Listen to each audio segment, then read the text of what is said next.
حالانکہ آپ جانتے ہیں وہ ختنے کا آلہ نہیں ہے.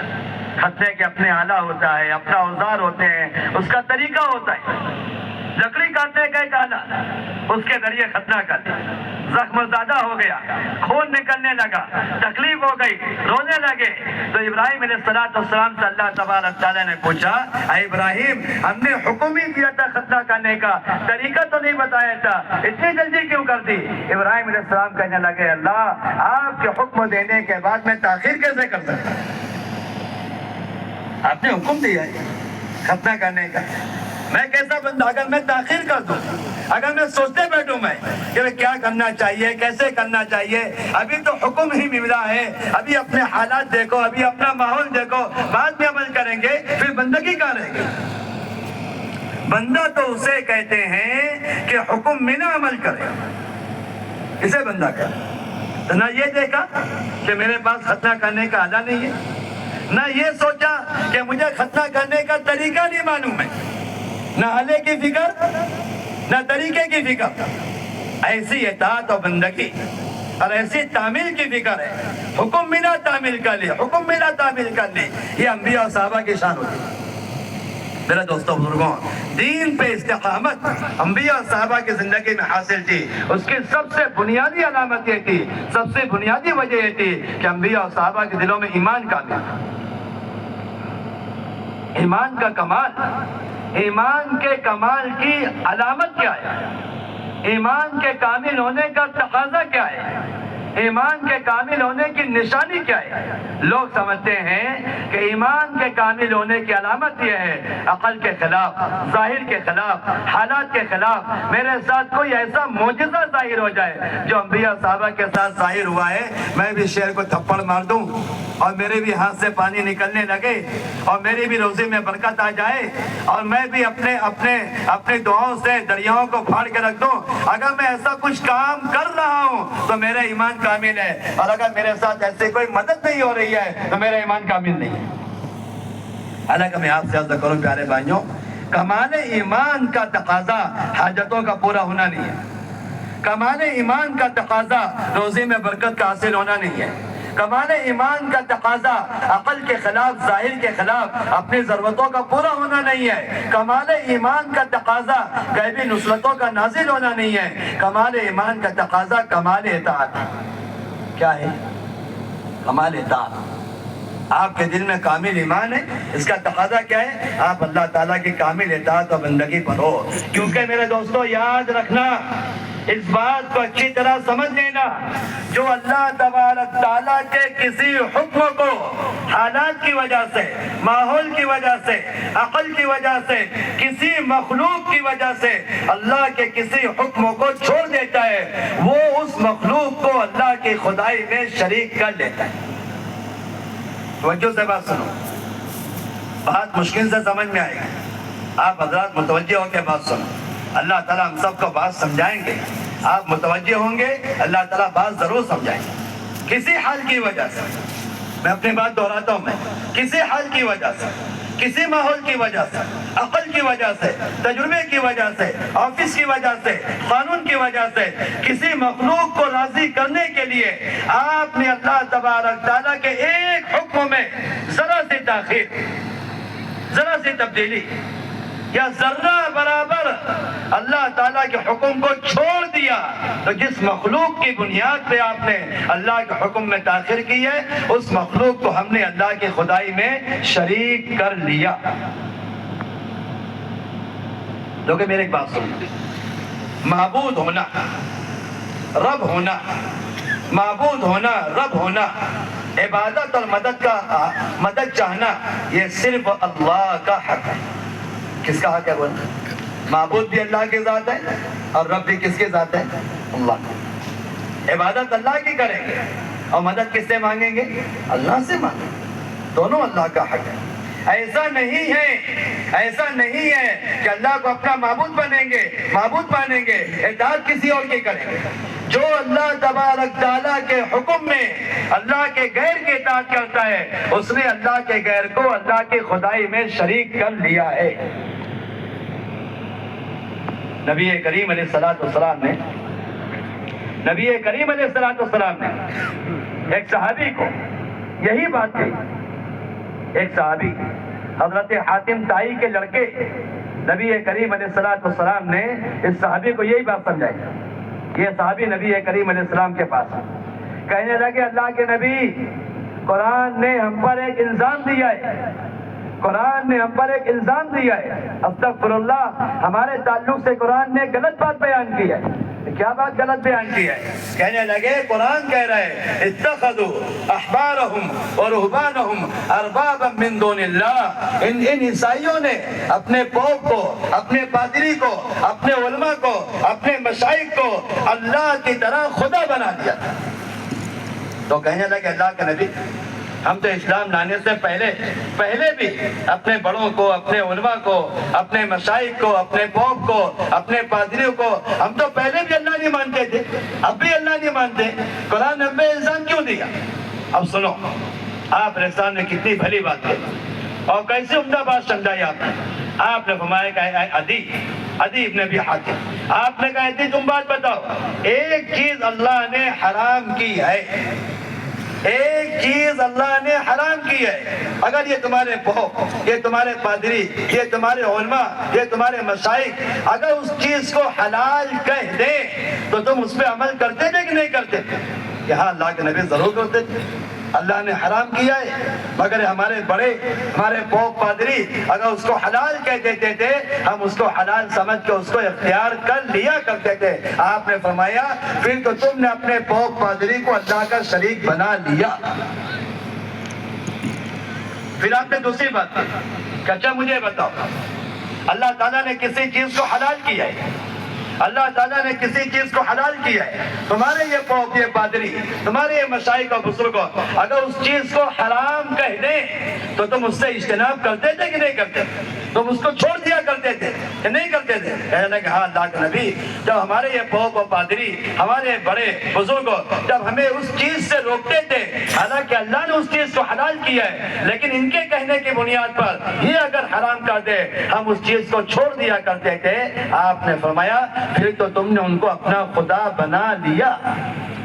یاد رکھو پیارے بھائیوں, جس قانون کی بنیاد پر ہم دین چھوڑ رہے ہیں, جس آفس کی بنیاد پر اللہ کے نبی کی سنت چھوڑ رہے ہیں, جن حالات کی بنیاد پر اپنے دین کو ناقص کر رہے ہیں, جن ماحول کی بنیاد پر اپنے دین کو ناقص کر رہے ہیں اور اللہ تبارک تعالیٰ کی نافرمانی کر رہے ہیں, ہم نے اس حالات کو, ان ماحول کو, ان ساری مخلوق کو ہم نے اللہ کی خدائی میں شریک کر دیا. کیونکہ میرے دوستوں بزرگوں اس طرح عبادت صرف اللہ کا حق ہے, اطاعت صرف اللہ کا حق ہے. بولو بھائی عبادت کس کا حق ہے؟ بولو اللہ کا. عبادت صرف اللہ کا, عبادت صرف اللہ کا حق ہے. ایسی اطاعت صرف اللہ کا حق ہے, اطاعت صرف اللہ کا حق ہے. بات مانی جائے گی صرف اللہ اس کے نبی کی. اگر ہم نے اللہ تبارک تعالیٰ کے اطاعت میں کسی اللہ کے غیر کو شریک کر لیا میرے دوستوں بزرگوں, ہم نے اس غیر کو اللہ کی خدائی میں شامل کر لیا. اس لیے میرے دوستوں میں آپ سے ایک بات عرض کروں, توجہ سے بات سننا. جب تک مسلمان کے دل میں ایمان کامل نہیں ہوگا, جب تک کہ مسلمان کے دل میں ایمان کامل نہیں ہوگا اس کی زندگی میں دین کامل نہیں ہوگا. دین کا کمال ہی ایمان کے کمال کی علامت ہے. دین کا کمال ایمان کے کمال کی علامت ہے, اور جن کی زندگی میں دین کامل ہوتا ہے ان کے حق میں اللہ کے وعدے پورے ہوتے ہیں. ایسا نہیں ہے, ایسا نہیں ہے کہ ہم جیسے چاہے ویسے زندگی گزاریں اور جتنا چاہے اتنا دین اختیار کرے اور ہمارے حق میں اللہ کے وعدے پورے ہو جائیں. ایسا نہیں ہے. اور میں آپ کو بتاؤں, میں ایک ایسا دھوکہ عام مسلمانوں کو لگا ہے, توجہ سے بات سنو, اطمینان سے بیٹھے رہو. ایک ایسا دھوکہ عام مسلمانوں کو لگا ہے, لوگ کہتے ہیں ارے بھائی ایمان دل کی چیز ہے. کیا کہتے ہیں؟ ایمان دل کی چیز ہے. کسی کا ظاہر کیسا بھی ہو, کسی کا لباس کیسا بھی ہو, کسی کا چہرہ کیسا بھی ہو, کسی کی معاشرت کیسی ہو, کسی کے معاملات کیسے بھی ہو, کسی کی تجارت کیسے بھی ہو, آپ کو اعتراض کرنے کا کوئی حق نہیں ہے. آپ کو پتہ نہیں ہے اس کے دل میں کتنا ایمان ہے، آپ کو معلوم نہیں ہے اس کا تعلق اندر سے اللہ کے ذات سے کیسا ہے۔ اگر اس کا ظاہر خلاف سنت ہے تو آپ کو اعتراض کرنے کا کوئی حق نہیں ہے، کیونکہ ایمان دل کی چیز ہے۔ ایسا کہنے والے ایک نمبر کے جھوٹے ہیں، ایک نمبر۔ ماحول ہے، آدمی جس ماحول میں جائے گا اس ماحول کے تحت اس کی زندگی بدلتے جائے گی۔ اچھوں کی صحبت میں رہا تو اچھا بن گیا، بروں کی صحبت میں رہا برا بن جاتا ہے۔ ماحول کا ملنا، ماحول کا اچھے ملنا، اچھا ماحول ملنا یہ خوش نصیبی کی بات ہے، اور برے ماحول کا ملنا یہ بد نصیبی کی بات ہے۔ فرمائے میرے دوستوں بزرگوں، صحبت بد سے نوح کا بیٹا پیغمبری کھویا۔ نوح علیہ السلام 950 سال محنت کی، دین کی، اللہ کے کلمے کی دعوت دیتے رہے، بیٹے نے صحبت غلط اختیار کر لیا، غلط لوگوں کے ساتھ بیٹھنا اٹھنا اس کا ہو گیا۔ تو کیا ہوا؟ ساتھیوں کے، دوستوں کے، آتا ہے حدیث پاک کے مفہوم میں بات ملتی ہے، دوستوں کے مذہب پر آ جاتا ہے، دوست کے مذہب پر آ جاتا ہے۔ تو کیا ہوا؟ اس نے کہا کہ بھائی جو ہے، نوح علیہ السلام نے فرمایا بیٹا آجا، اللہ کا عذاب آنے والا ہے، اب عذاب سے کوئی بچا نہیں سکتا۔ کہا کہ میں چوٹی پر چڑھ جاؤں گا، رائے چوٹی پر نہیں، پہاڑ پر۔ کہاں چڑھ جاؤں گا؟ پہاڑ کی چوٹی پر چڑھ جاؤں گا، پہاڑ کی چوٹی پر چڑھ جاؤں گا، اب مجھے کوئی کیا عذاب آئے گا تمہارا؟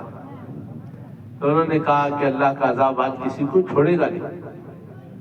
پھر دعا کی نوح علیہ السلام نے، اللہ میرے بیٹے کو بچا لے۔ اللہ نے کہا نہیں، اب یہ دعا آپ نہیں کریں گے، کیونکہ جو ہمارا نہیں وہ آپ کا بھی نہیں، جو ہمارا نہیں ہے جو آپ کا بھی نہیں ہے، جو اللہ کی اطاعت میں نہیں ہے، اللہ کو نہیں مان رہا، وہ آپ کا کیسے ہو سکتا ہے؟ آئندہ سے دعا مت کیجیے۔ میرے دوستوں بزرگوں، ماحول کا اچھا ہونا، ماحول کے اچھے ماحول میں رہنا، اچھے ماحول کا ملنا، یہ سب سے بڑی خوش قسمتی کی بات ہے۔ پہلے ہم اور آپ دیکھتے تھے، ہمارے بچپنے میں کوئی جو ہے غیر غلط لڑکے کے ساتھ ہم جاتے تو ہمارے والد صاحب ڈانٹتے، کس کی صحبت اختیار کیا ہے؟ معلوم ہے وہ کتنا برا آدمی ہے، بیکار کا ہے، کام دھندہ نہیں کرتا جی، اور کیا ہے، غلط آدمیوں سے اس کی تعلقات ہیں جی، ماں باپ کا نافرمان اس سے تعلقات رکھا ہے، تو اسے بڑوں کی عزت نہیں آتی، چھوٹوں کا جی تمیز نہیں ہے، بڑے چھوٹوں کی تمیز نہیں کرتا، ایسے سے تعلق رکھا ہے، ڈانٹتے تھے۔ آج ماحول اتنا گندا ہو چکا ہے میرے دوستوں بزرگوں، ایک آلہ جی کیا ہے، موبائل ہاتھ میں لے لیا، ایک کمرہ مل گیا، وہ کمرے میں چلا گیا، سمجھو پوری دنیا کی گندگی اس کے ساتھ ہے، گندا ماحول اس کے ساتھ اس وقت آ چکا ہے۔ اب اسے بچیں گے کیسے؟ وہ خدا کے خوف سے بچ سکتا آدمی، ورنہ ہر آدمی اس میں مبتلا ہے، وقت برباد ہو رہا ہے۔ رسول اللہ صلی اللہ علیہ وسلم نے فرمایا، مسلمان کا وقت سونے چاندی سے زیادہ قیمتی ہے۔ سونا چاندی اتنا قیمتی نہیں ہے جتنا مسلمان کا وقت قیمتی ہے۔ سلیمان علیہ السلام اپنے تخت کے ساتھ ہوا میں اڑ رہے ہیں، ایک دیہات میں رہنے والے ایک بزرگ قسم کے آدمی نے دیکھ کر کہا، سبحان اللہ، سلیمان بن داؤد کا یہ تخت کتنا اونچا ہے، کتنا بہتر ہے۔ تو وہ تخت نیچے، وہ ہوا کے اوپر ان کی حکومت تھی، ہوا کے ذریعے سے آواز پہنچ گئی، اتر کے چل کے وہ بزرگ کے پاس آئے اور کہا کہ بزرگ تم نے کیا کہا؟ فرمایا کہ ڈر گئے اور کہا نہیں، میں نے تو اتنا ہی کہا، سبحان اللہ، ایک ایسا سلیمان بن داؤد، سلیمان علیہ السلام کا یہ تخت کتنا بہترین ہے، سبحان اللہ، یہ کہا۔ انہوں نے کہا یہ سلیمان بن داؤد کے ایسے ہزاروں تخت بنا ہو سکتے ہیں، ان کی کوئی قیمت نہیں ہے، تم نے جو سبحان اللہ کہا اس کی قیمت یہ سارے حکومتیں نہیں بن سکتی۔ دیکھو مسلمان کا وقت کہاں ضائع ہو رہا ہے۔ تو میرے دوستوں بزرگوں، ہمیں اللہ تعالیٰ نے ایک موقع دیا ہے ماحول میں، ایک اچھے ماحول میں وقت گزارنے کا۔ یہ دعوت کی جو محنت ہے یہ تمام عبادتوں کی ماں ہے، تمام عبادتوں کی ماں ہے۔ یہاں سے جو ہے ساری دین کو پانی پہنچتا ہے، سارا دین زندہ ہوتا ہے۔ بارش برسانے میں محتاج ہے اللہ رب العزت کے حکم کا۔ اللہ رب العزت آسمان کے ذریعے سے بارش برسا کر اپنی قدرت کا اظہار کرتے ہیں، یہ مظہر خداوندی ہے۔ اللہ اپنی قدرت کا اظہار کرتے ہیں آسمان سے بارش برسا کر۔ آنکھ دیکھ رہے کہ بارش آسمان سے برس رہا ہے تو اس کا یقین دل میں آ گیا کہ بارش تو آسمان سے برسی، حالانکہ آسمان بارش برسانے میں محتاج ہے اللہ کے حکم کا، وہ اللہ نظر نہیں آ رہا ہے۔ آنکھ دیکھ رہی کہ غلہ زمین سے اگل رہا ہے، کہ زمین سے غلہ ہو رہا ہے، لیکن زمین کے اندر طاقت نہیں ہے غلہ اگانے کی، زمین اللہ کے حکم سے غلہ اگاتی ہے۔ زمین غلہ اگانے میں اللہ کی محتاج ہے، ورنہ آپ ساری زمین کو کھود لو آپ کو کہیں غلہ نہیں ملے گا۔ یہ زمین جس سے غلہ اگ رہا ہے، فصل اگ رہی ہے، نظر آ رہی ہے، لیکن جس کا حکم چل رہا ہے وہ اللہ نظر نہیں آ رہا ہے۔ کہ زمین غلہ اگانے میں اللہ کی محتاج ہے، آسمان پانی برسانے میں اللہ کا محتاج ہے، ایسے ساری دنیا کے نظام، سورج چلنے میں اللہ کا محتاج ہے، اور چاند کا نظام اللہ کا محتاج ہے، سارے سمندروں کا نظام اللہ کے ہاتھ میں، سارے پہاڑوں کا نظام اللہ کے ہاتھ میں۔ یہ نظام چلتا ہوا نظر آتا ہے، اللہ نظر نہیں آتا، اس اللہ کو بغیر دیکھے ماننا یہ ایمان بھی غیب ہے۔ آدمی جب محنت صحیح نہ ہوگی تو اپنی طاقت اور صلاحیت کو سب لگانے کے بعد جب فیل ہوتا ہے تو کہتا ہے کہ سب اللہ کیا۔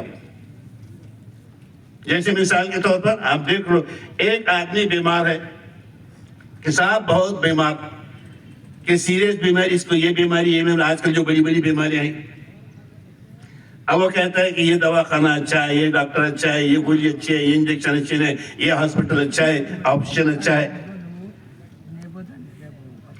اب اس نے علاج کیا، کوشش کیا کہ فلاں فیمس ڈاکٹر ہے، وہ اسپیشلسٹ ہے اس کا، اس نے علاج کیا۔ اب وہ علاج سے وہ پیشنٹ اچھا ہوگا، بیمار اچھا ہوگا، تو کیا ہوگا؟ اس کا یقین کہے گا کہ بھئی فلاں ڈاکٹر سے علاج ہو گیا، فلاں دواخانے سے علاج ہو گیا۔ یہ دھوکہ ہے۔ اور اگر وہ پیشنٹ، وہ بیمار، صاحب بہت بیمار رہا، اتنے ہزار روپے خرچ کیے، اتنے لاکھ روپے خرچ کیے، یہ دواخانے بتائے، وہ ہاسپٹل بتائے، یہ ڈاکٹر کو بتائے، وہ اتفاق سے اگر اس کی موت ہو گئی تو وہ کیا کہتا ہے؟ دواخانے مارا کہ ڈاکٹر نے مارا کہ گولی نے مارا؟ کس نے مارا؟ جب موت ہوتی ہے کہتا ہے کہ اس کو تو اللہ نے مارا ہے، موت اللہ کے ہاتھ میں ہے۔ جیسے موت اللہ کے ہاتھ میں ہے، ایسے حیات بھی اللہ کے ہاتھ میں ہے۔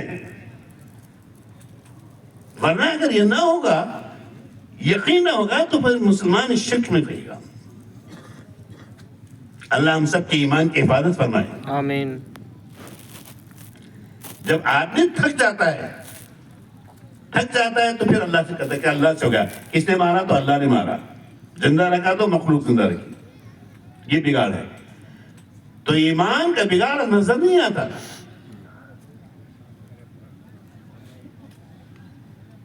اس لیے کہ ایمان کی طاقت جو ہے وہ عقل کی طاقت جہاں ختم ہوتی ہے اس کے بعد ایمان کی طاقت شروع ہوتی ہے۔ اس لیے کوئی عقل سے سمجھنا چاہے تو ایمان کو نہیں سمجھ سکتا، اپنے علم سے سمجھنا چاہے تو ایمان کو نہیں سمجھ سکتا۔ اس کے لیے یقین کا ہونا شرط، اور یقین جو بنتا ہے وہ ایمان کی محنت سے بنتا ہے۔ کہ جتنا اللہ کے راستے میں جہد ہوگا، مجاہدہ ہوگا کہ اللہ کے راستے جان مال لگے گی، انشاءاللہ العزیز ایسا آہستہ آہستہ اللہ کے یقین آئے گا۔ یہ دعوت کی محنت اسی کے لیے ہے، کہ دعوت کی محنت جو ہے اسی کے لیے ہے کہ اللہ سے ہوتا، اللہ کے سوا کسی سے کچھ نہیں ہوتا۔ یہ ہر ایک کے اندر کا داعیہ بن جائے کہ اللہ ہی کرتے ہیں، اللہ کے سوا کسی سے کچھ نہیں ہوتا۔ ساری دنیا کا نظام چل رہا ہے، اور جو چلا رہے ہیں وہ ساری مخلوق ہے، اور ہر مخلوق اللہ کی محتاج ہے۔ ہر مخلوق کس کی ہے بھائی؟ اللہ کی محتاج۔ یہ درخت پھل دینے میں مالک نہیں ہے بلکہ اللہ کے حکم کا محتاج ہے۔ اللہ اپنے قدرت سے اظہار کرتے ہیں درخت سے پھل دے کر، ورنہ درخت کے اندر طاقت نہیں پھل دینے کی۔ یہ مظہر خداوندی ہے کہ اللہ درخت سے پھل دے رہے ہیں۔ یہ مظہر خداوندی ہے کہ اللہ آسمان سے بارش برسا رہے ہیں. یہ مظہر خداوندی ہے کہ زمین سے اللہ کو اللہ اگا رہے ہیں کہ اللہ کے حکم کے محتاج ہیں. حضور اکرم صلی اللہ علیہ وسلم نے ایک مرتبہ صحابہ رضوان سے پوچھا کہ جانتے ہو جب سورج غروب ہوتا ہے تو کہاں جاتا ہے؟ صحابہ نے عرض کیا کہ اللہ اور اس کے رسول صلی اللہ علیہ وسلم جانے.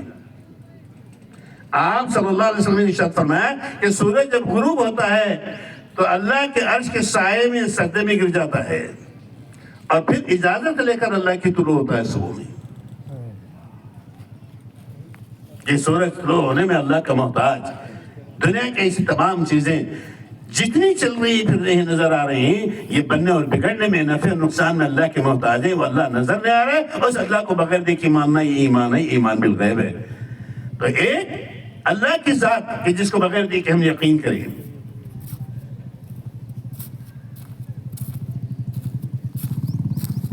دوسرا ساری کائنات کا نظام اللہ تعالیٰ فرشتوں کے ذریعے سے چلاتے ہیں.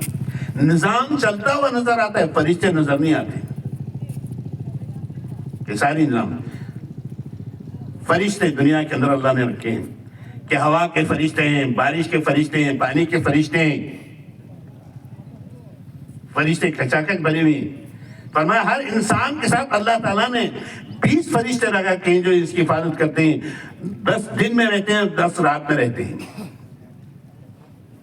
کہ فرشتوں کے ذریعے سے نظام کہ اس کی زبان, اس کے منہ پر ایک فرشتہ ہے, اس کی آنکھوں پر ایک فرشتہ ہے, اس کی گدی میں ایک فرشتہ ہے, آزو بازو میں فرشتہ ہے. اگر اللہ تعالیٰ فرشتوں کے ذریعے سے نظام نہ چلائے ہوتے اور اس کی حفاظت نہیں کوئی تھی, جیسے گاڑیاں ایک دوسرے سے ٹکرا کر ایکسیڈنٹ ہوتا ہے ایسے انسان کو ٹکرا کر ایکسیڈنٹ ہو جاتے تھے.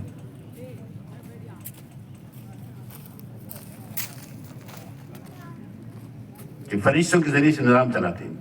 بارش کے جب خطرے برستے ہیں تو ہر ایک قطرے کے ساتھ ایک فرشتہ ہوتا ہے. اب اللہ کے خزانے میں فرشتے کتنے؟ فرمایا کتنے وہ اللہ ہی بہتر رہتے ہیں. میں اور آپ اگر تو گننا چاہیں تو فیل ہو جائیں گے, پاگل ہو جائیں گے.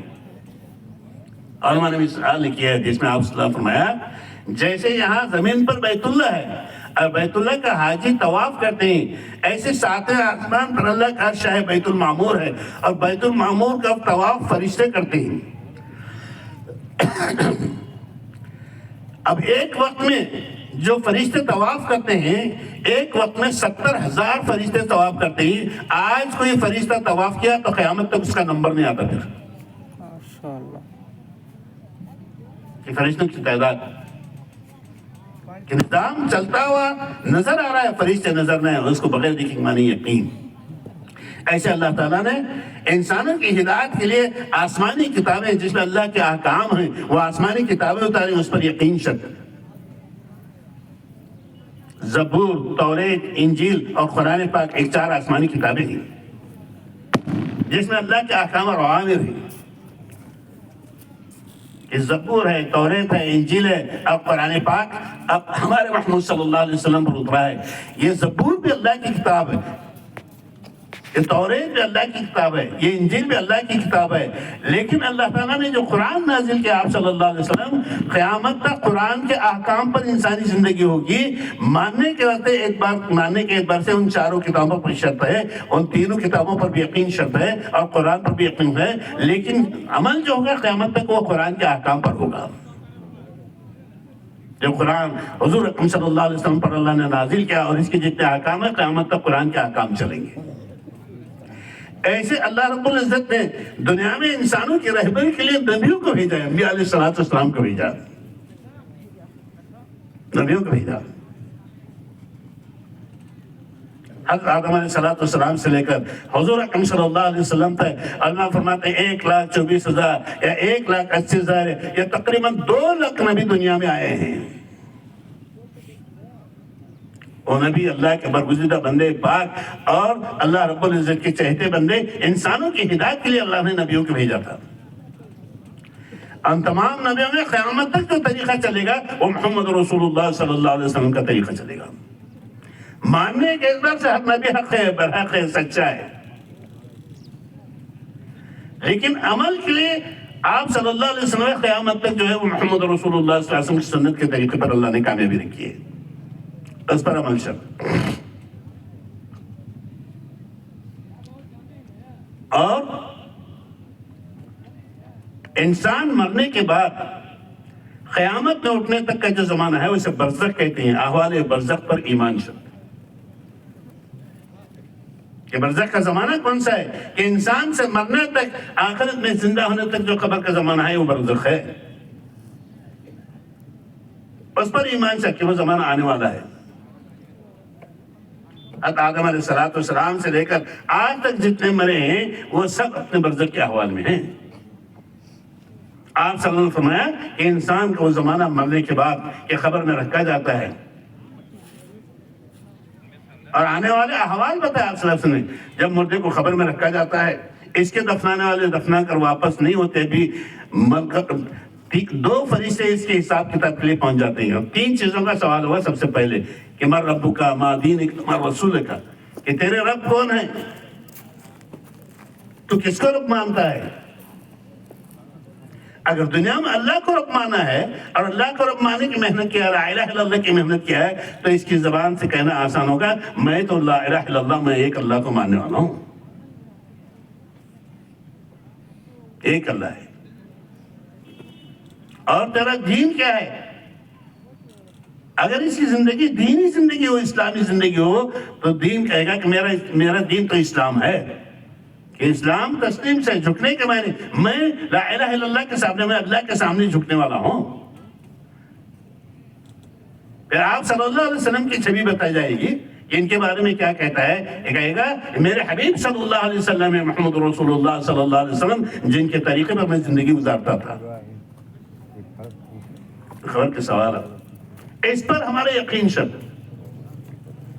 اور کل قیامت میں اللہ تعالیٰ ساری مخلوق کو کھڑا کریں گے، اس کا حساب لیں گے.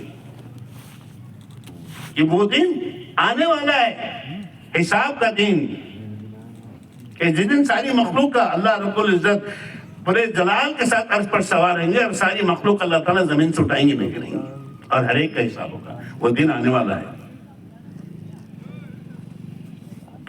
اور تقدیر پر ایمان سے، اور تقدیر کی 2 چیزیں ہیں، تقدیر کے خیر پر بھی ایمان شرط اور تقدیر کے شر پر بھی ایمان شرط. کہ جو خیر ہے تقدیر کی طرف سے، جو شر ہے وہ تقدیر کی طرف سے، اس پر ایمان شرط.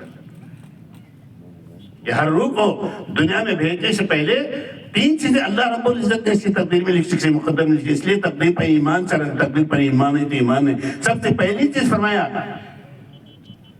کہ اس کی روزی، کہ کون دنیا میں کیا کھائے گا، کتنا کھائے گا، کب کھائے گا، اللہ یہ پہلے لکھ چکا ہے، لوح محفوظ میں لکھا ہوا ہے. انسان ابھی دنیا میں نہیں آیا لیکن اللہ اس کی روزی پہلے لکھ چکی ہے. دوسری چیز اس کی موت، کہ یہ کب مرے گا. ابھی انسان دنیا میں نہیں آیا لیکن اللہ تعالیٰ نے اس کی موت کو وقت لکھ چکی ہے. اور تیسری چیز اس کی سعادت اور شقاوت ہے، وہ حالات جو دنیا میں آتے ہیں کہ سعید ہے یا بدبخت ہے، نیکی ہے، کبھی خوشی ہے، کبھی غمی ہے، کبھی نفع ہے، کبھی نقصان ہے، کبھی عزت ہے، کبھی ذلت ہے. یہ اللہ رب العزت کی طرف سے یہ احوال اللہ نے طے کیے ہیں. دنیا کے احوال ایسے ہیں جیسے دھوپ چھاؤں ہے، کہ ابھی دھوپ ہے تھوڑی دیر میں چھاؤں رہے گی، ابھی چھاؤں ہے تھوڑی دیر میں دھوپ رہے گی. اس لیے میرے دوستو، ہمارا پالنے والا تو اللہ ہے، اس اللہ کا یقین شرطو اور دعوت کی محنت سے یہ چاہا جا رہا ہے کہ ہر مسلمان اپنے دین کو زندگی میں لا کر اس کے اپنے یقین کو صحیح کر لے کہ اللہ سے ہوتا، اللہ کی سوا کسی سے کچھ نہیں ہوتا، اور حضور اکرم صلی اللہ علیہ وسلم کی سنت کے طریقے کی ناکامی ہے اور باقی دنیا کے طریقوں کے اندر ناکامی بھی ہے. یہ چلت پھرت، یہ دوڑ دھوپ، یہ محنت اسی کے لیے ہے. ورنہ تبلیغ ہمارا کوئی پروگرام نہیں ہے، کوئی نظم نہیں ہے، کوئی تنظیم اور تحریک نہیں ہے. دنیا کی تحریک کی طرح سے فرمایا دعوت کوئی تنظیم اور تحریک ہوتی تو اللہ اس کو کب کا ختم کر دیے ہوتے، لیکن نہیں، اللہ قیامت تک اس محنت کو چلائے گا جس کی میں اور آپ ذمہ دار ہیں. اللہ ہم کو اپنی ذمہ داری صحیح سمجھنے کی توفیق عطا فرمائے. اس لیے اسی نسبت سے ہماری اجتماعات ہوتے ہیں. الحمدللہ آپ کے ضلع کا اجتماع، رائے چھٹی کا اجتماع ہے. اللہ آپ احباب کو قبول فرمائے. آج کا اور کل کا دن، 2 دن جو اجتماع ہے، آپ نے جو اجتماع کے دن آئے ہیں، یہاں آپ کا آنا جو ہے بڑی امانت کی چیز ہے. کہ یہاں آنے والے کی جان اللہ کی امانت، آنے والے کا مال اللہ کی امانت، آنے والے کے اوقات اللہ کی امانت. ہم امانت میں خیانت نہ کریں، امانت کا پورا حق ادا کریں. کہ امانت کا پورا حق ادا کریں کہ یہ ضائع نہ ہو، کہ ہماری جان مال آنے والے نہ جانے بعض کیسے کیسے احوال سے کیسے کیسے حالات سے آئیں، کیسے کیسے تنگیوں سے آئیں، کیسے کیسے پریشانیوں سے نکل کر آئیں، اور کتنی کتنی کوشش کر کے آئیں، اللہ کے راستے میں چلتے پھرتے ہیں، ہم کو نظر آتا ہے ان کا چلنا پھرنا، لیکن اس کے پیچھے کیا کسی کا احوال ہے وہ تو اللہ جانتا ہے، اس کا بندہ جانتا ہے۔ اس لیے بڑی مشکل سے دین کی محنت میں آدمی چلتا ہے، آتا ہے، اجتماع میں آتا ہے۔ آپ کا آنا بڑا قیمتی ہے، اللہ آپ کے آنے کو قبول فرمائے، بولو آمین۔ یہاں 2 دن رہ کر ہم اپنی جان مال اور وقت کو صحیح استعمال کریں گے سب انشاءاللہ۔ یہاں جو اعمال ہیں، اعمال دعوت ہیں، لا الہ الا اللہ محمد رسول اللہ صلی اللہ علیہ وسلم کے مذاکرے ہیں، تذکرے ہوں گے کس کے؟ اللہ کی بڑائی کے، اللہ کی کبریائی کے، کہ اللہ سے ہوتا ہے، اللہ کی سوا کسی چیز کے تذکرے ہوں گے۔ حضرت محمد صلی اللہ علیہ وسلم کی سنت کے طریقے میں کامیابی ہے، غیروں کے طریقے میں ناکامیابی، اس کے تذکرے ہوں گے، اس کے مذاکرے ہوں گے۔ جو چیز 4 راستوں سے گزرتی ہے اس کا اثر دل پر ہوتا ہے۔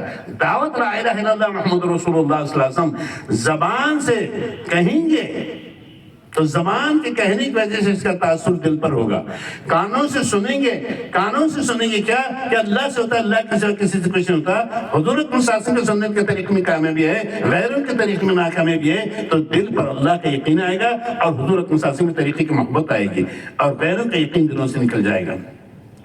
آنکھ سے دیکھنے سے کہ اللہ سے ہوتا ہے، اللہ کے سوا کسی سے کچھ نہیں ہوتا، اور حضور صلی اللہ علیہ وسلم کی سنت کے طریقے میں کامیابی ہے، یہ آنکھ سے دیکھے گا بار بار تو دل کا یقین بدلے گا، دلوں کے اندر اللہ کا یقین آئے گا اور حضور صلی اللہ علیہ وسلم کی سنت کے طریقے کی محبت آئے گی۔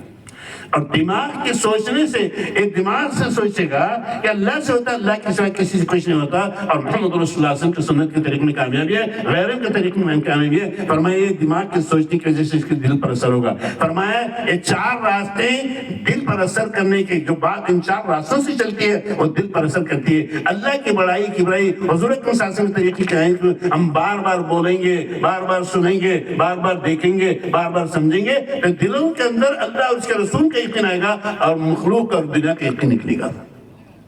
اس لیے ان مجلسوں میں یہ مذاکرے ہوتے ہیں، ہمارے پاس دین کے مذاکرے ہوتے ہیں کہ اللہ ہی سے ہوتا ہے، اللہ کی سوا کسی کو نہیں۔ ان مذاکروں میں ہم اپنے آپ کو لگائیں، اپنے آپ کو لگائیں۔ یہ اعمال دعوت، اعمال ہدایت، اللہ نے اس میں ہدایت رکھی انسانیت کی، اور اعمال دعوت اعمال نبوت ہیں کہ حضور صلی اللہ علیہ وسلم کے زمانے میں اور صحابہ کے زمانے میں جو مسجد نبی صلی اللہ علیہ وسلم میں اعمال زندہ تھے، اللہ نے اس محنت کے دل سے دوبارہ ان اعمال کو اس امت کے اندر زندہ کیا ہے۔ اللہ ہم سب کو اس کی قدردانی کی توفیق عطا فرمائے۔ میرے عزیز دوستو، آپ کا آنا بڑا قیمتی ہے، آپ بڑے قیمتی لوگ ہیں، آپ کی جان قیمتی ہے، آپ کا مال قیمتی ہے، آپ کے اوقات قیمتی ہے۔ اللہ آپ کے آنے کو بے انتہا قبول فرمائے کہ ہماری جان مال وقت سے آنا ہو۔ کیوں میں سب ارادہ کرتے ہیں انشاءاللہ مزید۔ صحابہ جانتے تھے، اور آپ صلی اللہ علیہ وسلم صحابہ کو قرآن سکھا رہے ہیں۔ آپ کی مسجد میں اور جو نئے نئے لوگ مدینے میں آ رہے تھے، مدینے کی آبادی بڑھ رہی تھی، ہجرت کر کے لوگ مدینے آ رہے تھے، انصار مدینہ بھی تھے، ان کے ساتھ بیٹھ کر قرآن کے سیکھنے کے حلقے لگایا کرتے۔ آپ صلی اللہ علیہ وسلم مسجد میں تشریف لائے حجرے سے، آپ نے دیکھا صحابہ ایمان کے حلقے میں دوسرے حلقوں میں بیٹھے ہوئے ہیں، تو آپ صلی اللہ علیہ وسلم قرآن والے حلقے میں جا کے بیٹھ گئے اور فرمائے اس حلقے میں بیٹھنے کا اللہ کی طرف سے مجھے حکم ہوا ہے، ایک آیت سیکھ لینا مسجد میں جا کے۔ آپ گشت کر رہے ہیں صحابہ میں، اصحاب صفہ ایک چبوترا ہے، مسجد نبوی سے بھی کو ملا ہوا ہے، حجرے کے بھی کو سامنے۔ اب تو مسجد کے اندر ہی ساری چیزیں آ گئی، جو حج پہ گئے، عمرے پہ گئے، انہوں نے دیکھا ہوگا۔ اصحاب صفہ جو چبوترا ہے بالکل آپ کے روزے کے بالکل برابر ہے۔ آپ مسجد میں بیٹھے ہوئے تھے اور صحابہ صفہ چبوترا پر تھے، آپ چبوترے پہ تشریف لے گئے اور وہاں جا کے فرمایا تم میں سے کون ہے جو بازار بطحان یا عقیق میں جائے اور 2 اونٹنیاں بغیر کسی گناہ کے یا بغیر کسی اس کے لے آئے اور اس کی ہو جائے 2 اونٹنیاں، یہ غالباً 3 اونٹنیوں کے بارے میں فرمایا کہ رسول اللہ اس کو تو ہم سب پسند کرتے ہیں، بغیر مال خرچ کرے ہوئے، بغیر کسی پہ ظلم کیے ہوئے، بغیر چوری کیے ہوئے کسی کو 2 اونٹنیاں مل جائیں، اونٹنیوں کی تو بڑی قیمت ہوتی ہے، اس کو تو ہم میں سے سب پسند کریں گے۔ آپ نے فرمایا تم میں سے مسجد میں جا کے 2 آیات کا سیکھ لینا یا 3 آیت کا سیکھ لینا، یہ 2 اونٹنیوں سے اور 3 اونٹنیوں سے زیادہ اجر والی چیز ہے۔ مفہوم حدیث کا ارے بات سمجھ آ رہی ہے؟ بالکل مسجد نبی سے لگا ہوا چبوترا ہے، آپ مسجد سے نکل کے چبوترے میں گشت کر رہے ہیں اور صحابہ کو قرآن کے حلقے کے فضائل سنا کر ان کو مسجد میں لا رہے ہیں قرآن سیکھنے کے لیے۔ آج دیکھو گشت کرو گے مسلمانوں میں اور مسلمانوں کا دینی حال لوگے تو ایسے لوگ بھی مل جائیں گے ہماری بستیوں میں جو قرآن کی ایک آیت نہیں جانتے، جس کے سینے میں جس کے دل میں قرآن کا کوئی حصہ نہیں ہے، وہ تو بے مثل ویران گھر کے ہیں۔ جیسے ویران گھر میں جنات بھی آ جاتے ہیں، بہت ساری چیزیں پیدا ہو جاتی ہیں، ایسے ہی جس دل میں قرآن نہیں ہوگا وہ دل بھی اندھیرے میں ہے، روشنی سے خالی ہے۔ اس لیے میرے بھائیوں، اپنے جان مال میں یہ سب سے بڑا حق ہے کہ ہماری مسجدوں کے اندر ہم گشت کر کے لوگوں کو لائیں، ان کا دینی حال لیں اور مساجد میں ایمان کے حلقوں کے ساتھ قرآن کے سیکھنے کا حلقہ۔ اس لیے آپ صلی اللہ علیہ وسلم کی مسجد میں قاری بھی تھے، قرہ تھے جو آنے والوں کو قرآن سکھاتے تھے۔ ہم اپنے محلے کے حافظوں کو جمع کریں، اپنے محلے کے قاریوں کو جمع کریں اور ان سے درخواست کریں کہ آپ تھوڑا سا وقت جہاں مدرسے میں دیتے ہو، جہاں مکتب میں دیتے ہو، یہ ہمارے محلے کی عوام ہیں، ان کا کیا ہوگا؟ بچوں پہ تو ابھی فرض نہیں ہے ساری باتیں، یہ بڑے جن پہ فرض ہے قرآن کا سیکھنا، جس سے ان کی نماز صحیح درست ہو جائے، آپ تھوڑا سا وقت ان کے لیے فارغ کریں۔ آپ صلی اللہ علیہ وسلم کی مسجد میں بڑی عمر والے قرآن کا حلقہ لگاتے تھے۔ دیکھو بڑی عمر والے، چھوٹے بچوں کی بھی فکر کرنی ہے کہ ہمارے محلے کے تمام طلبہ جو چھوٹے بچے ہیں ابھی، ان کو مدرسے میں مکتب میں لا کر قرآن کی تعلیم دینے کی فکر کرنا، یہ ہمارے مسجد والوں پر، کمیٹی والوں پر سب کی ذمہ داری ہے۔ کیونکہ جب قرآن کی تعلیم نہیں ہوگی تو امت کی جہالت ختم نہیں ہو سکتی۔ امت کی جہالت ختم ہوگی جب ہماری بستیوں میں مکتب قائم ہو۔ کوئی بچہ ایسا نہیں رہنا چاہیے جو مکتب میں آ کے قرآن نہ سیکھ رہا، کیونکہ سیکھنے کا زمانہ یہ بچپن کا زمانہ ہے، یہ ایسا زمانہ ہے، طفل مکتب ہے کہ یہ وقت ایسا ہے اگر اس میں قرآن سیکھ لیا جائے تو چھوٹی چھوٹی عمر کے بچے حافظ بن جاتے ہیں۔ 6 سال کی عمر کے طلبہ ہم نے دیکھا ہے، گھر میں دینداری کا ماحول تھا، مسجد میں مکتب تھا، سکھانے والوں میں بھی سکھانے کی طلب تھی، تو اللہ کا فضل ہے چھوٹی چھوٹی عمر کے بچے حافظ قرآن بن جاتے ہیں۔ تو گشت کر کے ہمیں طلبہ کو بھی لانا ہے، گشت کر کے ہمیں بڑی عمر والوں کو بھی لانا ہے، جو مسلمان قرآن نہیں سیکھے ہوئے ہیں، ہماری مسجد میں دعوت دے کر ان کو قرآن کے حلقے میں لے کے بیٹھنا چاہیے۔ خود اپنی ذات سے بھی قرآن سیکھنا، اپنی ذات سے بھی قرآن کی صورتوں کو یاد کرنا ہے۔ عمر فرمایا کرتے تھے کہ ہر مسلمان کو 6 صورتیں کم سے کم آنی چاہیے۔ کتنی صورتیں؟ 6 صورتیں، 2 فجر کی نماز کے اعتبار سے، 2 مغرب کے اعتبار سے، 2 عشاء کے اعتبار سے، مسنون صورتیں۔ اگر نماز پڑھانی پڑ جائے کسی عذر کی وجہ سے تو یہ مسلمان مسنون طریقے پر نماز پڑھا سکے، یہ اپنے گھر والوں کو نماز سکھا سکے۔ تو میرے بھائیوں، دوستوں، بزرگوں، صحابہ مسنون صورتیں بھی سیکھا کرتے ہیں۔ فجر میں کون سی صورتیں پڑھنی ہے، مغرب میں کون سی صورتیں پڑھنی ہے، عشاء میں کون سی صورتیں پڑھنی ہے۔ اس سے آگے آپ نے اپنی امت کو فضائل سنائے قرآن کے کہ میرا دل یہ چاہتا ہے، آپ فرما رہے ہیں جس کا مفہوم ہے کہ میرا دل یہ چاہتا ہے کہ سورہ یاسین میرے ہر امتی کے سینے میں ہو، کوئی مسلمان ایسا نہ ہو جسے سورہ یاسین حفظ یاد نہ ہو، کیونکہ سورہ یاسین قرآن کا دل ہے، سورہ یاسین قرآن کا دل ہے۔ کھانا کم پڑ جائے تو سورہ یاسین پڑھ لو گے، کھانے میں برکت ہو جائے گی۔ ولادت کا موقع ہے اور درد جے کا موقع ہے اور تکلیف ہو رہی ہے، سورہ یاسین کی تلاوت شروع کر دو گے، ولادت میں آسانی ہو جائے گی۔ راستہ بھٹک گئے ہو، کتنے فضائل لکھے ہوئے دیکھو سورہ یاسین کی۔ اس لیے میرے بھائیوں، قرآن سے محبت کرنا ایمان کی علامت ہے، قرآن سے محبت کرنا ایمان کی علامت ہے۔ صحابہ کرام قرآن کی تلاوت کیا کرتے تھے، اتنی کثرت سے تلاوت کرتے تھے کہ باہر سے آنے والے لوگ جو مدینہ آیا کرتے تھے قرآن شریف پڑھتا ہوا دیکھ کر صحابہ سے پوچھا کرتے تھے کہ تم قرآن کتنے دن میں پورا کر لیتے ہو؟ فرمایا کرتے تھے صحابہ کہ ہم ایک ہفتے میں قرآن مکمل کر لیتے ہیں۔ کتنے ہفتے میں؟ ایک ہفتے میں۔ یہاں تو پورے سال میں قرآن پورا نہیں ہو رہا، وہاں ایک ہفتے میں، اس لیے 7 منزلیں ہیں قرآن میں، 7 منزلیں۔ وہ صحابہ سے لیا ہوا عمل ہے کہ صحابہ ایک ہفتے میں قرآن کو مکمل کر لیا کرتے تھے۔ تو میرے بھائیو دوستو بزرگوں، ہماری مسجد میں قرآن کے سیکھنے کے بھی حلقے ہوں اور تلاوت کا بھی عمومی ماحول ہو۔ دیکھو آپ کی مسجد میں یہ سارے عمل ملتے ہیں، گھروں میں جا کے تھوڑی دیکھ رہے تھے باہر سے آنے والے، مسجد میں دیکھ رہے ہیں کہ صحابہ قرآن پڑھ رہے ہیں، اور صحابہ قرآن میں دیکھ کر پڑھا کرتے تھے۔ آج تو اللہ میں معاف فرمائے کہ قرآن موبائلوں میں دیکھ کے پڑھا جا رہا ہے، کہ جو چیز گندی آلات بنائے گئے ہیں گندی چیزوں کے لیے، وہ قرآن کی تلاوت کے لیے نہیں بنائے گئے، قرآن کو دیکھ کے پڑھنا ثابت ہے۔ تو مسجدوں میں ان سارے اعمال کو ہمیں زندہ کرنا ہے۔ پھر مسائل کے حل ہے۔ آپ صلی اللہ علیہ وسلم کی مسجد میں مفتی بھی ہوتے تھے، مفتی آپ کے زمانے میں، آپ کی حیات میں صحابہ اتنا دین حاصل کر چکے تھے کہ انہی صحابہ میں ایسے صحابہ بھی تیار ہو گئے تھے جو آنے والوں کو فتویٰ دیا کرتے تھے، آنے والوں کو دینی مسائل بتایا کرتے تھے۔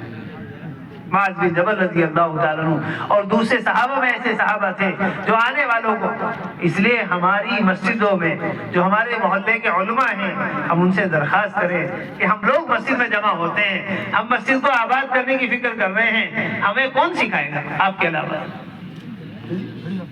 ہمارے محلے کی ضرورت ہے کہ ہر محلے میں کوئی نہ کوئی عالم ہو، اگر نہیں ہے تو اپنے بچوں کو عالم بنائیں۔ باہر سے کب تک لاتے رہیں گے؟ ہر گھر میں اللہ توفیق دے، ہر گھر میں ایک عالم حافظ ہو انشاءاللہ۔ اللہ کا فضل ہے، جہاں کے علاقوں میں دینداری کا ماحول بنا، انہوں نے اس بات کی فکر کری۔ ہم بعض علاقوں میں گئے جماعتوں میں، دیکھا ایک ایک گاؤں میں سینکڑوں حافظ۔ بہار میں سفر ہو رہا تھا جماعت میں، 4 مہینے کی جماعت تھی، وہاں ایک گاؤں میں جانا ہوں، محرم پور بگیلی ایک گاؤں تھا، 250 عالم ایک ہی گاؤں کے اندر تھے۔ کتنے عالم؟ 250۔ اس گاؤں کی بھی ضرورت پوری ہو رہی ہے اور آس پاس کے علاقے کی ضرورتیں اسی گاؤں سے پوری ہو رہی ہے، قاضی بھی اسی گاؤں کے۔ وہ تو دل میں لینے کی بات ہے۔ آج ہمارے موٹے موٹے مسائل ہم بھی سیکھ پا رہے ہیں، وہاں تو ہر گھر میں عالم ہے۔ اس لیے میرے بھائیوں، آپ صلی اللہ علیہ وسلم کی مسجد میں مسائل کا حلقہ بھی رکھتا ہے، علماء کے ساتھ بیٹھ کر عوام کو علماء سے جوڑنا، یہ کام ہے۔ عوام کا علماء کا جوڑ ہونا چاہیے، اس لیے ہمارے دل میں علماء کی عظمت پیدا ہو، علماء کی زیارت عبادت یقین اور ہدایت کا مرکز اللہ پاک نے حضرت محمد رسول اللہ صلی اللہ علیہ وسلم کو بنایا ہے۔ قیامت تک اس امت کو ہدایت ایک ہی طریقے سے مل سکتی ہے، وہ میرے اور آپ کے آقا محمد رسول اللہ صلی اللہ علیہ وسلم والا طریقہ ہے۔ جس دنیا میں ہم نے قدم رکھا ہے وہ دنیا حالات اور خواہشات، مصیبتیں اور پریشانیوں سے گھیری ہوئی ہے۔ ہر قدم پر جس آدمی سے آپ ملاقات کریں، ہر ایک اپنا درد سنا رہا ہے، جی ہمیں یہ بیماری ہے، جی ہمیں یہ پریشانی ہے، جی ان حالات سے ہم دوچار ہیں۔ ہر ایک کا درد، اس کے پریشانی حالات کا علاج ساری دنیا کا ایک ہی ہے، وہ قرآن و حدیث اور صحابہ رضی اللہ عنہم اجمعین کے قربانیاں ہیں۔ اس لیے قرآن امت کی ہدایت کا سب سے بڑا سبب ہے۔ اس لیے علماء نے لکھا ہے قرآن جو کچھ اللہ تعالیٰ بولنا چاہتا تھا اللہ تعالیٰ نے اس میں بیان فرمایا۔ اس لیے حضرت علی رضی اللہ تعالیٰ عنہ یہ فرمایا کرتے تھے، جب میرا دل چاہتا ہے کہ اللہ مجھ سے باتیں کرے تو میں قرآن پڑھتا ہوں، اور جب میرا دل چاہتا ہے کہ میں اللہ سے باتیں کروں تو میں نماز پڑھتا ہوں۔ تو قرآن تو ایسی کتاب ہے، بندے سے اللہ باتیں کرتا ہے۔ کتنے مسلمان ہیں جو زندگی گزارتے گزارتے اللہ کی نعمتیں کھاتے کھاتے زندگی گزر گئی، لیکن قرآن پڑھنا نہیں آتا ہے، نہ قرآن کی سیکھنے کی فکر ہوتی ہے، نہ قرآن کے اپنے سینے میں لانے کی فکر ہوتی ہے۔ اس لیے پورا کا پورا قرآن اللہ تعالیٰ نے دعوت بیان فرمائی ہے، امت کو ہدایت کی طرف بلایا ہے۔ اس لیے پہلی آیت جس میں اللہ نے نازل فرمایا اقرأ بسم ربک الذی خلق، پڑھ اس رب کے نام سے جس نے تجھے پیدا کیا۔ اللہ نے پیدا کیا، اس کے نام سے پڑھ لے۔ اس لیے جب بچہ پیدا ہوتا ہے تو اس کے کان میں اذان، دوسرے کان میں اقامت کہی جاتی ہے، پڑھ اس رب کے نام سے جس نے تجھے پیدا کیا ہے۔ یہ وہ معصوم بچہ ہے، حدیثوں میں آتا ہے جب بچہ پیدا ہو تو اسے سفید کپڑے میں لپیٹ دو، اس کے سیدھے کان میں اذان، بائیں کان میں اقامت کا ہو۔ اللہ تعالیٰ اپنی تخلیق کا ذکر فرماتے ہیں، غور کرو ہم نے اس انسان کو کیسے پیدا کیا، اس کی تخلیق کیسے کی۔ ایک منی کا قطرہ تھا، اسے ہم نے خون کا لوتڑا بنایا، گوشت کا لوتڑا بنایا، پھر جب اس کے 4 مہینے ہو گئے تو ہم نے اس میں روح ڈالی ہے۔ اللہ تعالیٰ اپنی تخلیق کو بیان کر رہے ہیں قرآن میں۔ 18 پارے میں اللہ تعالیٰ نے تفصیل سے انسان کی تخلیق کو ذکر کیا۔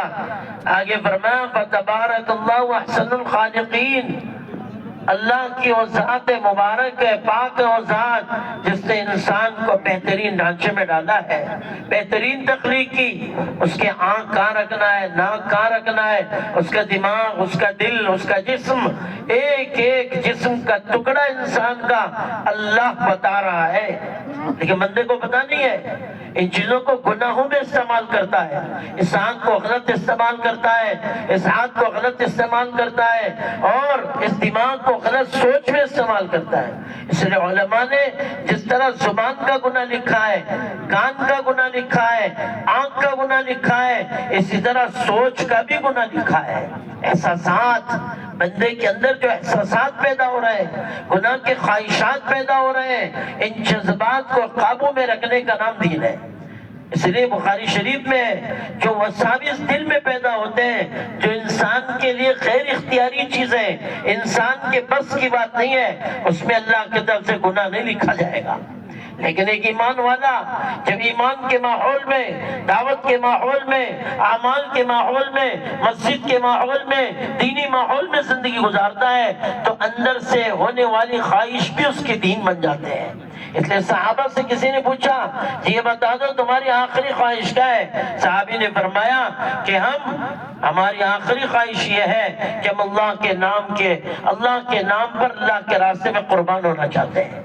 ایک ہی جان ہے، عبداللہ بن حذافہ نے فرمایا ایک ہی جان ہے، جتنے میرے سر پہ بال ہیں یا میرے جسم پہ بال ہیں اتنے جانیں ہوتی میں اللہ کے دین پر ایک ایک کر کے قربان کر دیتا اور اللہ سے جا ملتا۔ میری یہ خواہش ہے۔ آج ایک مسلمان سے پوچھو، راستے پہ چلنے والا، گھر سے نکلنے والا، اپنے ماحول میں زندگی گزارنے والا، اس سے پوچھو تیری خواہش کیا ہے؟ رات کے اندھیرے میں پوچھو کیا خواہش ہے؟ کہا شراب پینا چاہتا ہوں، زنا کرنا چاہتا ہوں۔ یہ کوئی خواہش ہے؟ مسلمان اور خواہشات، مسلمان اور گناہ، مسلمان اور زنا، مسلمان اور بدکاری، مسلمان اور معصیت، اس سے اس کا کوئی تعلق نہیں ہے۔ مسلمان کی پہچان تو اس کے اعمال ہے، مسلمان کی پہچان تو اس کی نماز ہے۔ جب رسول اللہ صلی اللہ علیہ وسلم کے صحابہ جنگل میں گئے، سفینہ رضی اللہ عنہ کے پاس شیر آ گیا، اس سے فرمایا سفینہ نے حیات الصحابہ میں موجود ہے، اے شیر میں اپنی جماعت سے بھٹک چکا ہوں، تو مجھے راستہ بتا دے۔ شیر دو ملا کر آگے چلنا شروع کیا اور سفینہ رضی اللہ تعالیٰ اپنے جماعت سے جا ملے، شیر اپنے جنگل کی طرف راستہ بنا لیا۔ تعجب اس مسلمان پر جو جانوروں سے ڈرتا ہے، انسان سے ڈرتا ہے، ہتھیار سے ڈرتا ہے، طاقتوں سے ڈرتا ہے۔ جب مسلمان اس دنیا میں اللہ سے ڈرنا چھوڑ دے گا تو مخلوق سے ڈر محسوس ہوگا، سیاست سے ڈرے گا، دنیا کی مال و دولت سے ڈرے گا، چیزوں سے ڈرے گا، اسباب سے ڈرے گا، مخلوق سے ڈرے گا۔ اللہ نے اس مخلوق کو پیدا کیا، وہ مخلوق سے خوف کھائے گی، لیکن ایمان والے کی صفت ہے وہ ہزاروں میں وہ اکیلا، اللہ تعالیٰ نے اس میں اتنی طاقت رکھا ہے وہ مخلوق سے کبھی نہیں ڈرتا۔ کیوں؟ اس کا جینا بھی غازی ہے، اس کا مرنا شہادت ہے۔ ایمان والے کی صفات ہے۔ اس لیے تو کہا کمال ایمان کی محنت کرو، دعوت پر آؤ، دین کی محنت کرو، اللہ سے ڈرنے والے بنو۔ اس لیے صحابہ اللہ سے ڈرتے تھے۔ آپ صلی اللہ علیہ وسلم آپ صلی اللہ علیہ وسلم خندق پر ہیں، دشمن مقابلے پر ہے، عرب کا وہ سب سے بڑا پہلوان مقابلے پر آ گیا جو 1000 کے برابر اس نے دعوے سے کہہ دیا تم 1000 ایک طرف ہو جاؤ، میں اکیلا تم 1000 کو کافی ہوں۔ حضور پاک صلی اللہ علیہ وسلم نے صحابہ میں حضرت علی رضی اللہ تعالیٰ کو آگے کر دیا کہ جاؤ۔ جب حضرت علی کو دیکھا کہ یہ تو بہت چھوٹے ہیں، قد سے بھی کم ہیں، مجھ سے کیا مقابلہ کریں گے، حضرت نبی کریم صلی اللہ علیہ وسلم سے اس پہلوان نے کہا تو نے بچے کو میرے مقابلے پہ لگا دیا۔ حضرت علی رضی اللہ تعالیٰ نے فرمایا سن لے، پہلے مقابلہ مجھ سے تو کر لے۔ جب آگے بڑھا ایک وار اس نے کیا، وہ وار چوک گیا، دوسرا وار کیا، وہ وار ان کے کندھے پر لگا۔ اب اس کے بعد باری تھی حضرت علی رضی اللہ تعالیٰ کی۔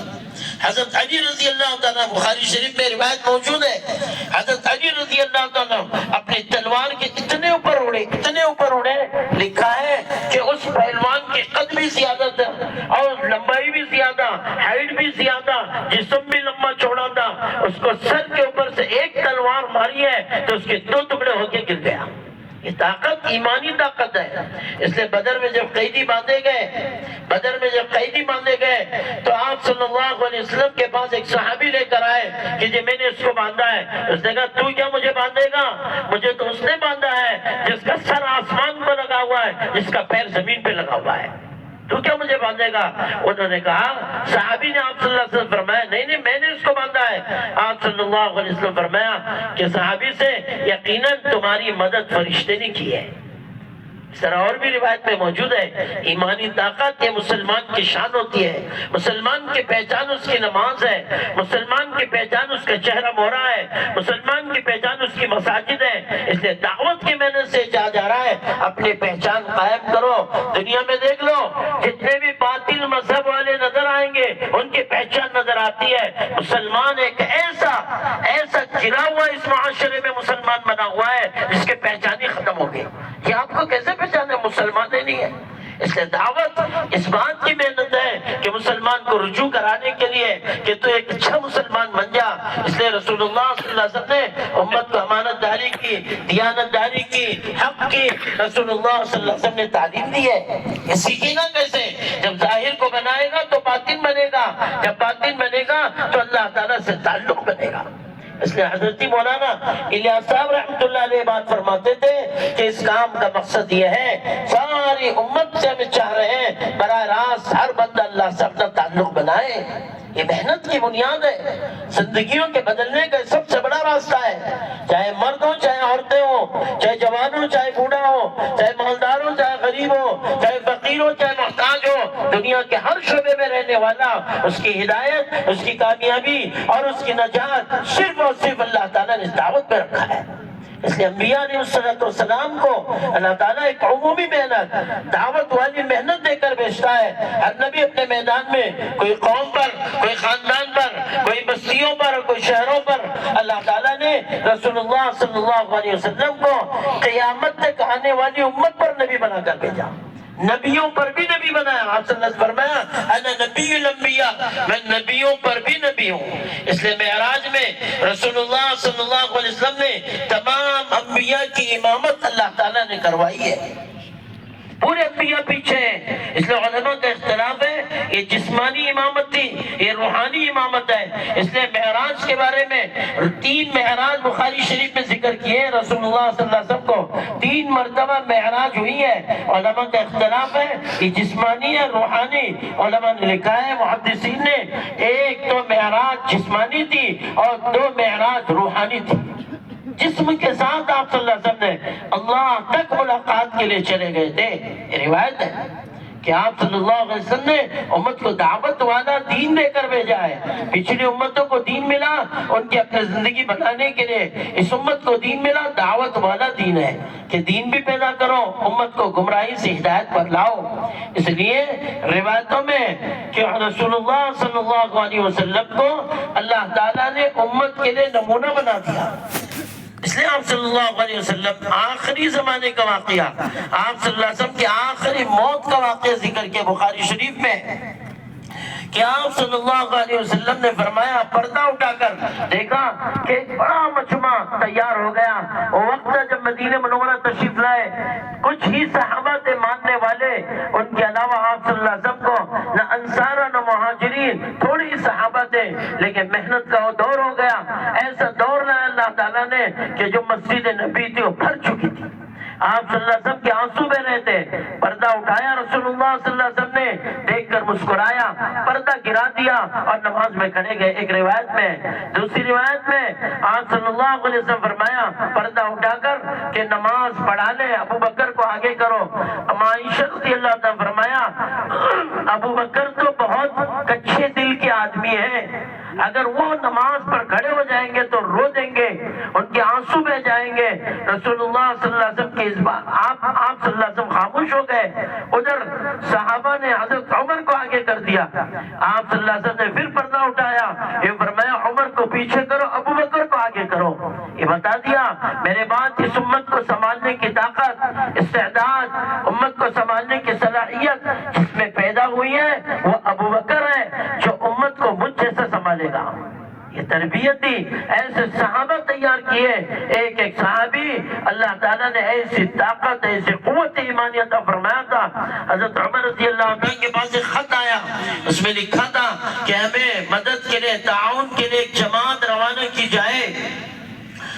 رسول اللہ صلی اللہ علیہ وسلم کے بعد جب حضرت امیر المؤمنین عمر بن خطاب رضی اللہ تعالیٰ کا ایک مبارک دور آیا، خلافت کا بڑا عجیب دور تھا، انہوں نے فرمایا میں 3000 کا لشکر آپ کی طرف روانہ کر رہا ہوں۔ صحابہ کو جمع فرمایا، 3 اشخاص کو صحابہ میں سے اٹھایا، یہ فرمایا یہ 3 ایسے جو 3000 کے برابر ہیں، اور کو ملک شام روانہ کر دیا۔ کتنے؟ ایک آدمی ایسا طاقتور جو 1000 کے برابر صحابی، ایمان کے اعتبار سے، عمل کے اعتبار سے، فکر کے اعتبار سے، دعوت کے اعتبار سے، اور تقوی کے اعتبار سے، تعلق مع اللہ کے اعتبار سے، ایسی تقویت ایمان کی صحابہ میں پیدا ہو چکی تھی۔ جینے سے زیادہ حضرت صحابہ میں لکھا ہے، صحابہ نے فرمایا ملک شام میں نصارہ سے، یہودیوں سے فرمایا سن لو، جس طرح تم جینے کو محبوب سمجھتے ہو ہم مرنے کو محبوب سمجھتے ہیں۔ اللہ کے راستے میں مرنا ہمیں محبوب ہے۔ اس لیے روایت میں آپ صلی اللہ علیہ وسلم نے فرمایا میں چاہتا ہوں ثم احیا ثم اقتل، ثم احیا ثم اقتل، ثم احیا ثم اقتل۔ ایک روایت میں 3 مرتبہ بخاری شریف کی، دوسری روایت میں 7 مرتبہ فرمایا ہے کہ میں چاہتا ہوں اللہ کے راستے میں زندہ کیا جاؤں، پھر مر جاؤں، پھر زندہ کیا جاؤں، پھر مر جاؤں، پھر زندہ کیا جاؤں، پھر مر جاؤں۔ آج آدمی موت سے گھبراتا ہے۔ مرکز نظام الدین میں بزرگ تھے، بہت بڑے اللہ والے، مولانا اظہار الحسن صاحب مشورے میں بیٹھے ہیں اور یوں مصافحہ کیا، کوئی بندہ نظر نہیں آیا کسی کو، نہ کوئی فرشتہ نظر آ رہا ہے، یوں مصافحہ کیا، یوں کہا کہ آ گئے مسکراتے ہوئے دنیا سے چل دیے۔ کتنی پیاری موت۔ آج مسلمان کی موت کہاں کہاں آ رہی ہے؟ دنیا میں دیکھو بے ایمانوں کی موت کہاں کہاں آ رہی ہے؟ کیسی جگہ؟ ٹوائلٹ میں کسی کی موت آ رہی ہے، چلتے راستے پہ گر رہا ہے۔ خوش نصیب ہے مسلمان جن کی موت سجدوں میں آئے، خوش نصیب ہے مسلمان جن کی موت نماز میں آ جائے، خوش نصیب ہے مسلمان جو اللہ کے راستے میں قربانی دیتے دیتے اپنی جان اللہ کے راستے میں قربان کرے۔ یہ رسول اللہ صلی اللہ علیہ وسلم کی طرف تھی، میں چاہتا ہوں اللہ کے راستے میں جاؤں اور میری موت اللہ کے راستے میں آئے، یہ رسول اللہ صلی اللہ علیہ وسلم کی طرف تھی۔ آج مسلمان ڈب کے مر رہا ہے، کماتے کماتے بوڑھا ہو گیا، لیکن گھر چھوڑنے کے لیے تیار نہیں ہے۔ دنیا سے، مال سے، بازاروں سے، چیزوں سے ایسی محبت ہو گئی کہ دنیا چھوڑنے کو جی نہیں کرتا ہے۔ دنیا سے اتنی محبت، نہ مال حاصل کیا، نہ عزتیں ملی، نہ دنیا کی ڈگریاں ملی، نہ کوئی چیز حاصل ہوئی۔ حال یہ ہوا کہ چاہتیں بڑھتی چلی گئی، امتیں امیدیں بڑھتی چلی گئی، اور یہ بندہ دنیا سے خالی ہاتھ چلا گیا۔ اس لیے روایت میں بخاری شریف میں رسول اللہ صلی اللہ علیہ وسلم فرمایا جنتیوں کو جنت میں داخل کر دیا جائے گا، جہنمیوں کو جہنم میں داخل کر دیا جائے گا۔ ایک بندہ وہ ہوگا جو جہنم کی تپش کے قریب ہوگا، اس کی حرارت، اس کی گرماہٹ اسے پریشان کرتی ہوگی، جب یہ سب چلے جائیں گے وہ اکیلا بچ جائے گا۔ وہ یوں کہے گا کہ اللہ میں تو بڑا گنہگار ہوں، میں چاہتا ہوں کہ تو مجھے اس جہنم کی تپش سے دور کر دے۔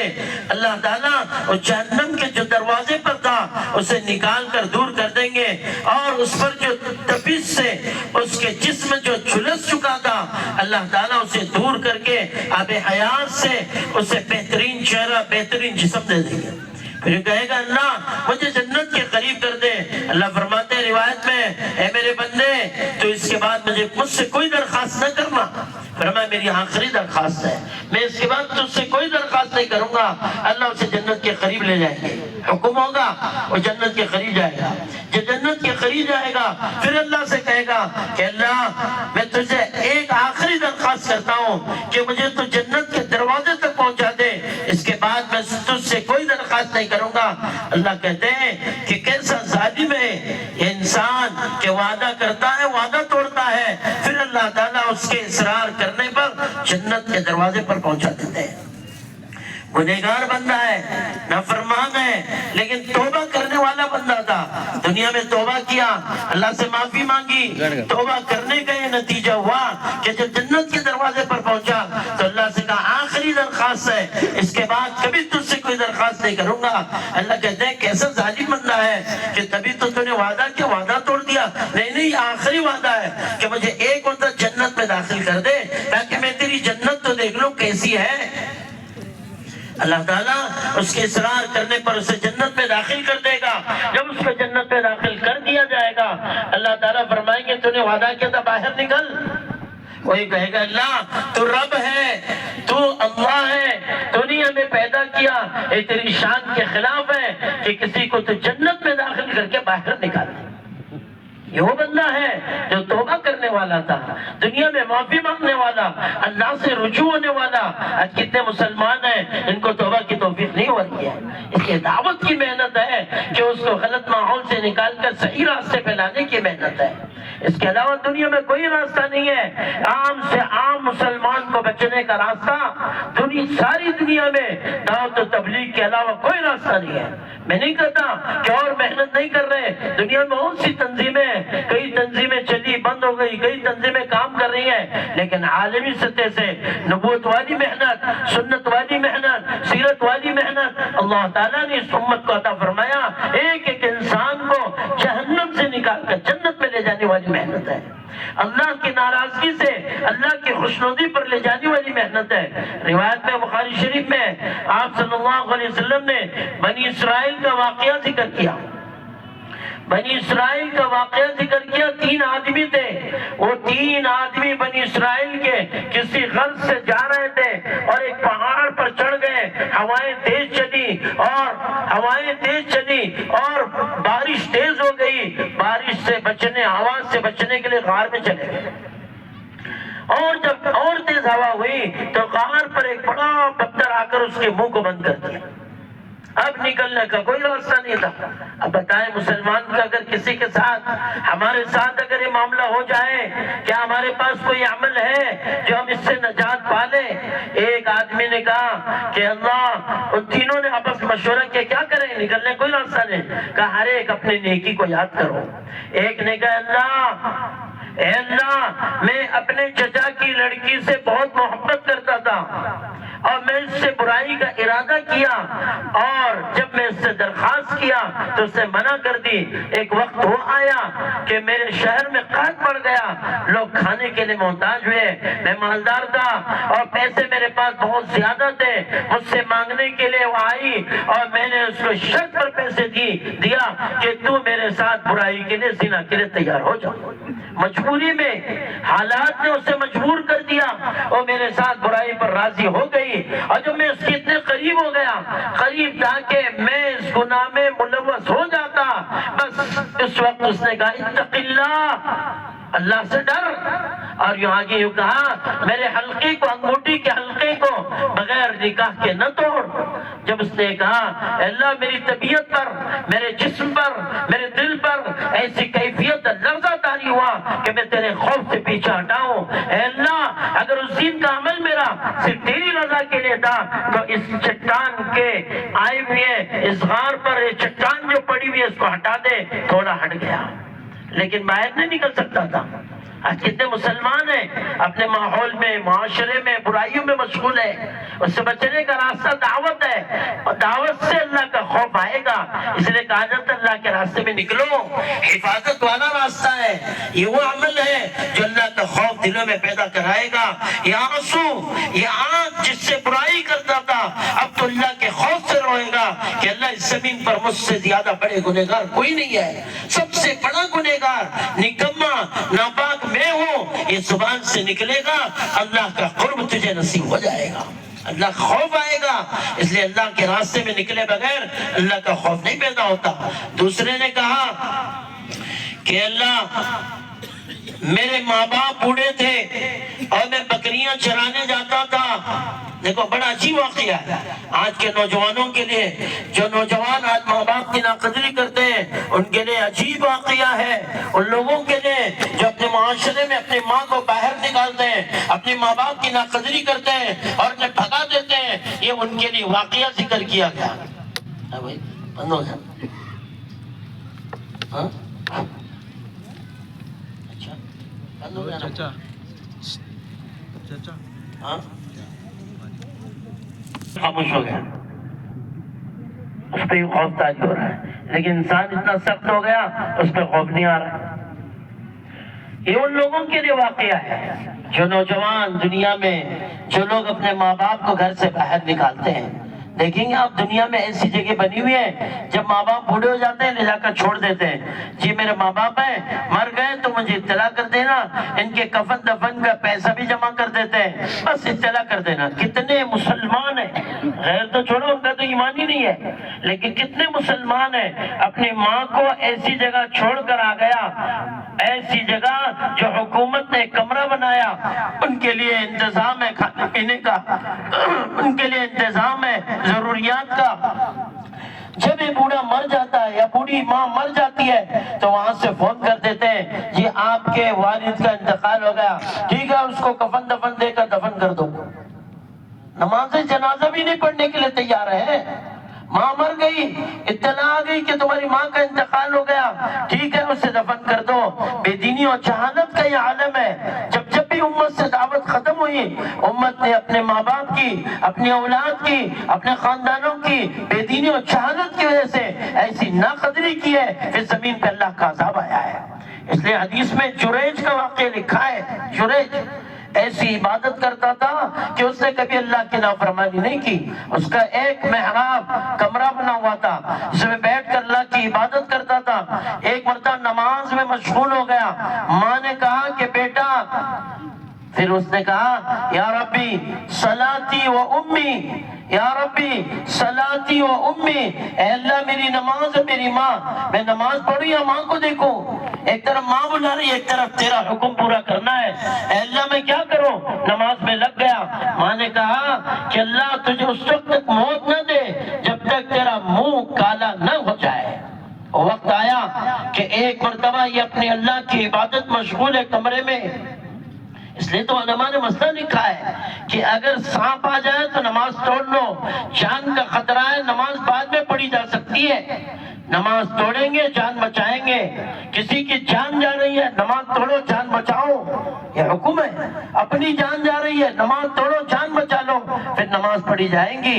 اس لیے تو آپ صلی اللہ علیہ وسلم نے قرآن میں بھی حدیث میں بھی صلاۃ خوف کا تذکرہ ہے، اور بخاری شریف میں بھی صلاۃ خوف کے کئی طریقے بیان کیے ہیں۔ اس کو علماء نے، جمہور علماء نے لکھا ہے صلاۃ خوف کہ ایک جماعت مقابلہ کرے گی، ایک جماعت نماز پڑھے گی، امام ایک رکعت پڑھائے گا اور مصلی اپنی رکعت مکمل کریں گے، دوسری سلام پھیر کے وہ جائیں گے اور وہ پورا مجمع آئے گا، وہ مقابلے پر کھڑے ہوں گے۔ یہ امام کی دوسری رکعت ہے اور مصلیوں کی پہلی رکعت ہے۔